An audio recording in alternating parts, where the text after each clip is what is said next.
Yeah, I think the fan base of the Dallas Wings they're up to here. Like they're like, when can we have a consistent season where we can string together some winning seasons? You had that one season 2 years ago with Trammell as the head coach, and it's like, how many more years do we have to go through this? We see the Golden State Valkyries taking off the way that they are. We see that these teams, you look at the Sparks, like just everybody seems to be making strides and headways but us. So you're looking at a very, sorry about that, disappointing fan base. You're looking at a fan base that is ready to see some change. They see Paige gives them a glimpse of hope. And they do have a facility that they're remodeling in downtown Dallas that will soon be coming to the franchise.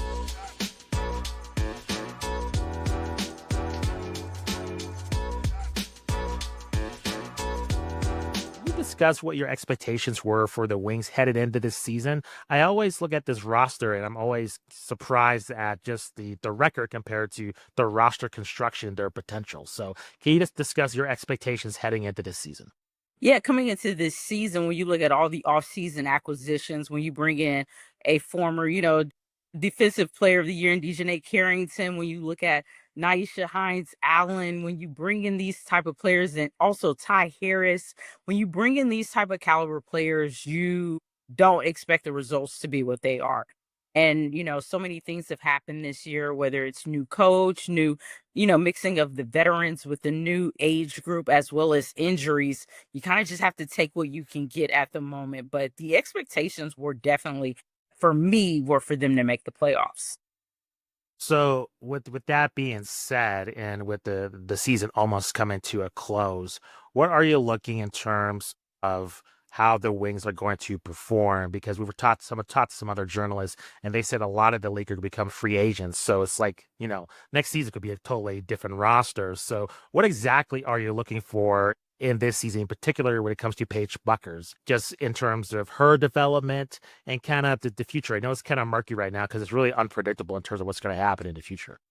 Yeah, first and foremost, you have to tip off your hat to Paige and just what she's been able to do for the team. Her poise, her demeanor. You can tell she was a fifth-year senior with UConn. She's coming in with so much, kind of veteran leadership already under her belt. And for her to translate that to the WNBA has been going pretty well for her. I'm not sure what the future holds for them, but if you build your team around a Paige Bueckers and have her be your cornerstone, you're setting yourself up for great success in the upcoming years and upcoming seasons. I'm not sure you can count on that veteran leadership being there next year. So I mean, you've already traded away Dejanay, you've already traded away Nalissa Smith. So it's going to be very interesting to see the direction that they go in. Arike Gumbawale has just recently been diagnosed with, tendonitis in her knee. You have Lee, who's out for the season with an injury.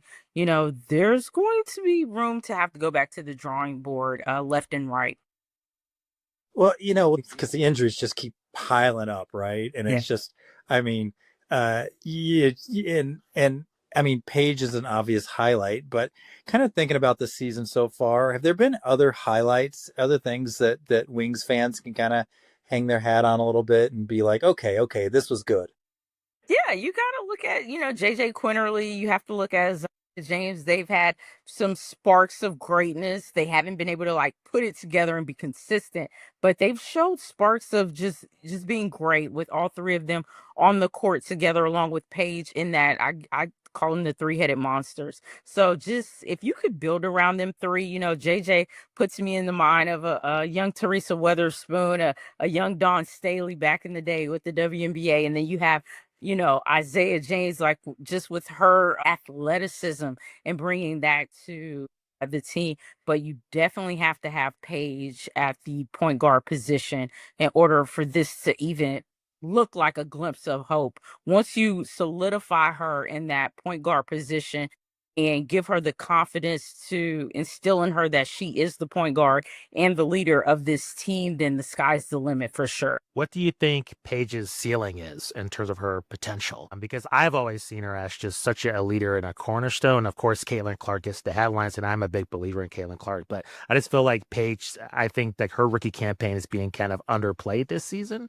And I just think her potential is really huge to be one of the biggest stars in this league. What do you think of kind of her potential? Potential is going to be phenomenal. She can be amongst the Diana Taurasis and the Sue Birds. What it's going to take, though, is someone giving her the baton, giving her the keys to the Porsche and saying, "Hey, go drive it. This is your team. Take over." And I think there were moments when Enrique tried to let Paige shine, but it was almost as if Paige was hesitant to like, really, is this fully like my team? Can I really do this? And so I don't know if that comes with a couple years or not, but once Paige gets that confidence, I don't know if that even means Enrique and the Wings going their separate ways. But until someone tells Paige, hey, you can do what you want with this team and take it where you want, she's not going to. Because I don't think that's in her character and in her demeanor to do something like that. I don't see her as a takeover until someone gives her that permission, if that makes sense. Yeah, it does. I see kind of that same thing. She's very.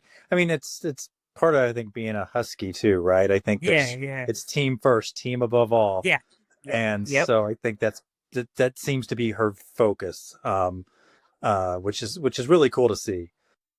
I wanted to shift gears just a little bit, and we can come back to the Wings and Paige and all that. But so on the show, we've talked a lot about investment in the WNBA by the NBA, et cetera. Like charter flights, all Yes. the kind of stuff. What Yes.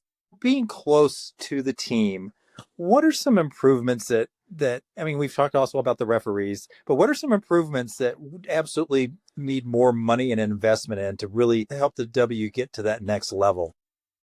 I think right now what you're seeing across the league is you have those upper echelon teams that have the facilities, that have, the training staff, that have the nutrition staff. And, you look at, I see what Phoenix is doing with their facility. You got Indiana coming in, they're about to build their new training facility.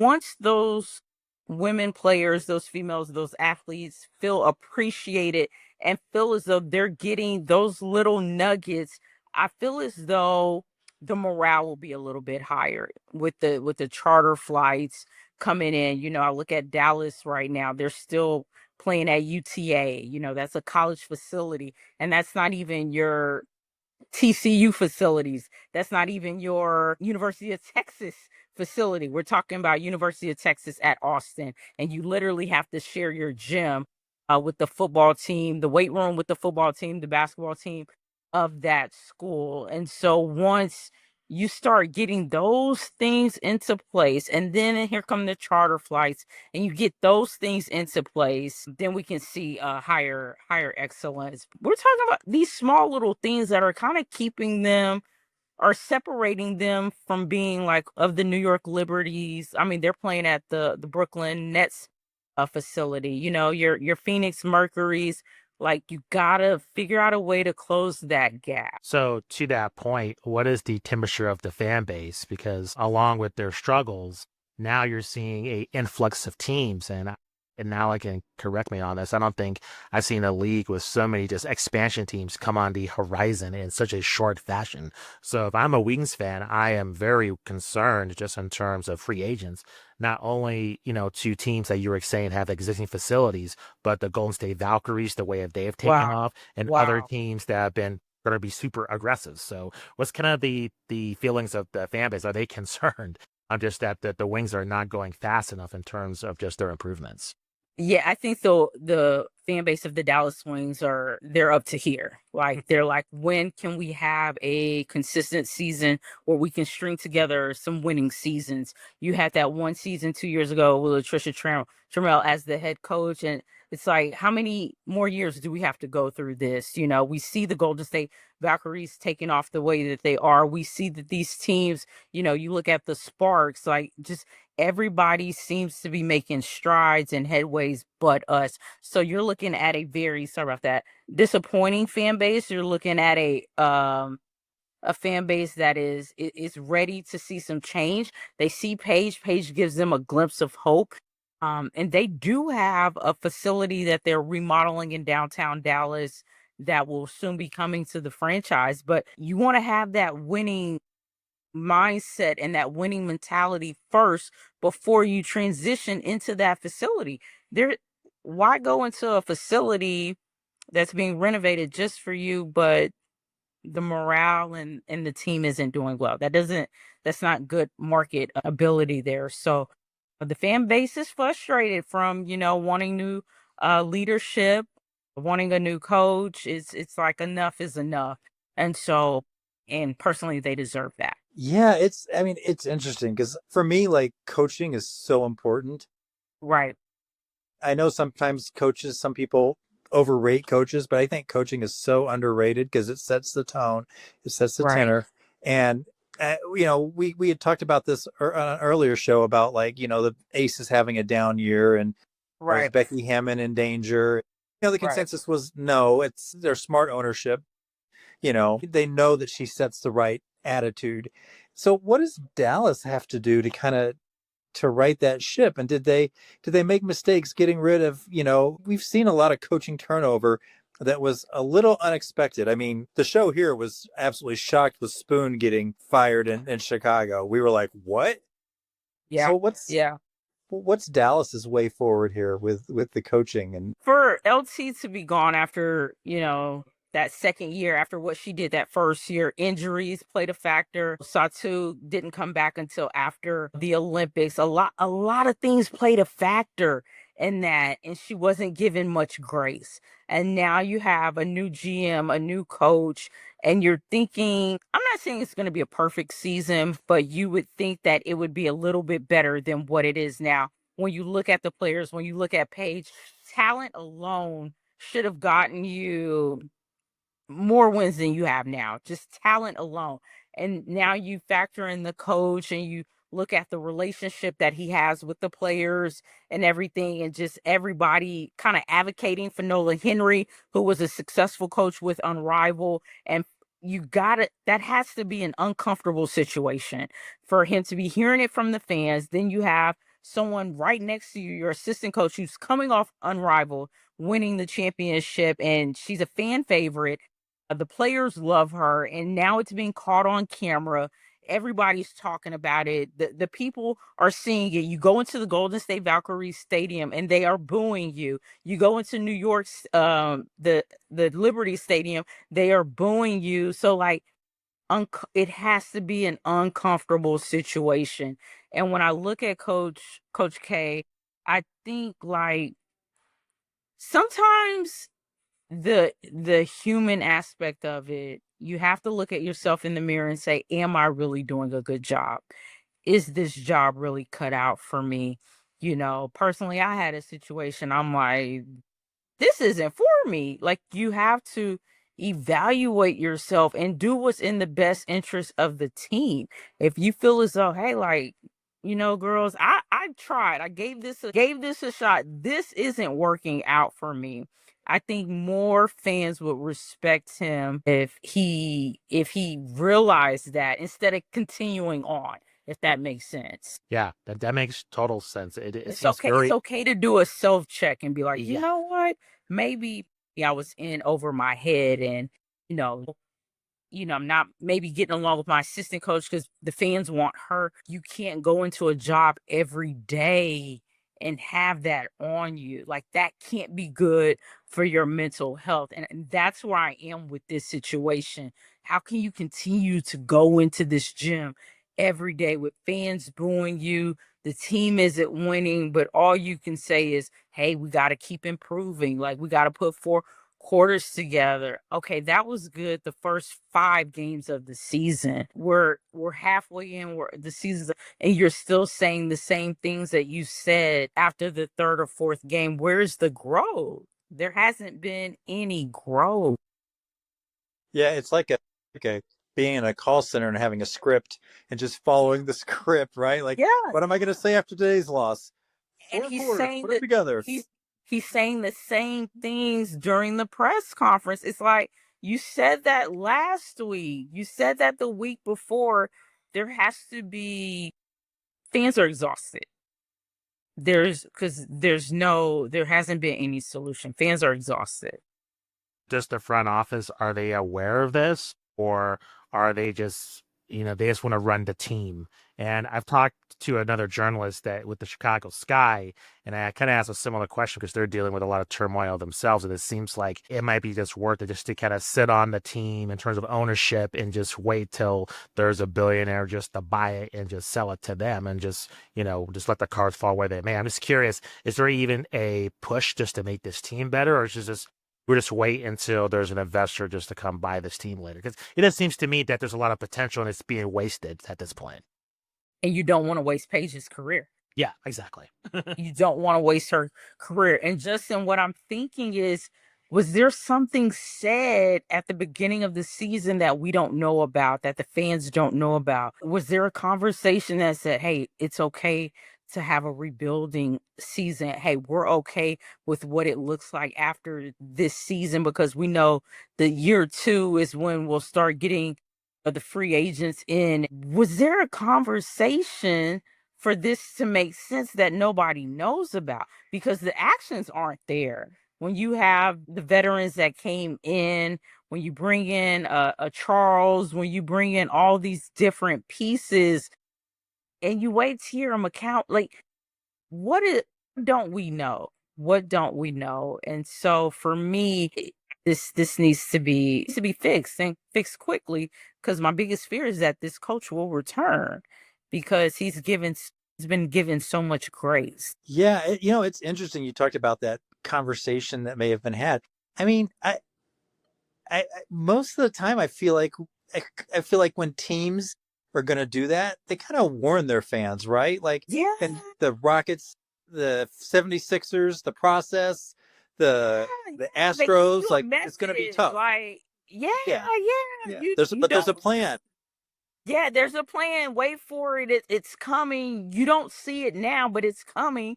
And now, like, you've been betting on this number 1 pick, and it's almost as if Chicago does worse than the Wings, guess what? Minnesota gets that pick. So the person you thought you were gonna get in AZ Fudd, like, that may not happen. So you have to figure this out, and figure this out fast. Or is this just a rebuilding year and we don't know about it? Because one thing you don't want to do is waste Paige's career. And I look at Caitlin Clark, like, Caitlin, yeah, it was kind of like this, but guess what? We saw what they were building towards. Here, you don't see what they're building towards. We're like, wait, why is that player gone? Wait, you wait to your McCown. Okay, well, who are you getting to replace her? Okay, you keep bringing back Haley Jones. Is she on the team for the rest of the year? Charles, like, it was so much going on this season. You could not keep up. You could not. It was so much going on. Yeah, I mean, something you mentioned I think is really funny, and it's not funny for Wings fans, but I mean, does Minnesota need the help? I mean, and then you take Dejanay Carrington and you put her on a championship team. You take Nalissa Smith and you put her on a winning team. Like, all these players, have you guys looked at the roster of the Wings players who have gone on to successful teams? Even Natasha Howard, she's with Indiana Fever. She's contributing, like, just tremendously. Satu Sabli is having a phenomenal year. I remember Skylar Diggins when she was with Dallas Wings. Now she's with the Storm. Like, don't even get me started on Alicia Gray. Like, all these players have found a way to win. So, and Dejanay went and had what, 15 points the very next night? Like, what does that say? Because you have these players who are really good players and they get to another team and they shine. But for some reason when they're with the Wings, they don't. Somebody make that make sense for me. It reminds me, I don't know, it just reminds me of like a team that has got not very good management Right. or leadership in the team itself. It's just, I mean, I've seen it in the W before. I mean, the Detroit Pistons were a perfect example of that. When they lost, they had, you know, Karis LeVert and Dinwiddie, and they had all these players that Yeah. went elsewhere and shined, and they Spencer continued went to be on bad. to New Jersey. Like Spencer's been amazing. Karis LeVert went on to the Nets. Like they go on to shine in these, and that just it's coaching at the end of the day. It's Yeah, coaching. yeah. Yeah, Chris No. Middleton, I forgot him. He was a Yeah, Piston. Middleton, yep. Yep. I mean, Yeah. it's so it reminds me a lot of that situation where you've got a poorly managed team, and I don't know. I mean, with all the talk of, I worry that, are the Wings a candidate for relocation of some sort, of turning off their fan base so much that there's no choice but to relocate. What are your, I'm sure, very poignant but sad thoughts on that? Yeah, it definitely would be sad because they just moved there. I mean, we're talking 10 years, so they haven't been able to really establish a name for themselves. But if it means relocating to they need a fresh start from top to bottom. Because even before I was their sideline reporter, like I would hear the stories, I would keep up with them, and I'm like, oh, they're gonna turn it around. And then LT comes in, gives them a glimpse of hope, and I'm like, oh wow, this team is definitely on the up and up. And then yeah, like just to see what it's always up and down. It hasn't been consistent. And when you think about relocation, I know they say this a lot. They like to pride themselves on being the only WNBA team in Texas, but in Texas, Texas likes to win. And so you have to start those winning ways and you have to do it now. I've been watching the Netflix series on the Cowboys all day today. And so, I see what Jerry did right after, 2 years of Jimmy Johnson. I was like, whoa. Well, after 5 years with Jimmy Johnson, I'm like, whoa, he got you two Super Bowls now.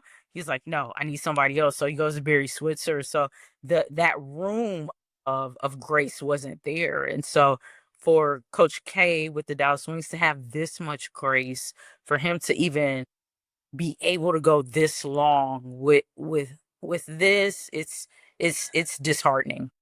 Yeah, I can't imagine. It has to be very frustrating. Before we let you go, do you have any other observations of the W this season? Lots of storylines that you mentioned earlier, lots of Yeah. teams that struggled last year, Yeah. improving this year. And then we have an off season full of a lot of unpredictability and new teams coming in. What's kind of, perking your attention before we head into the playoffs?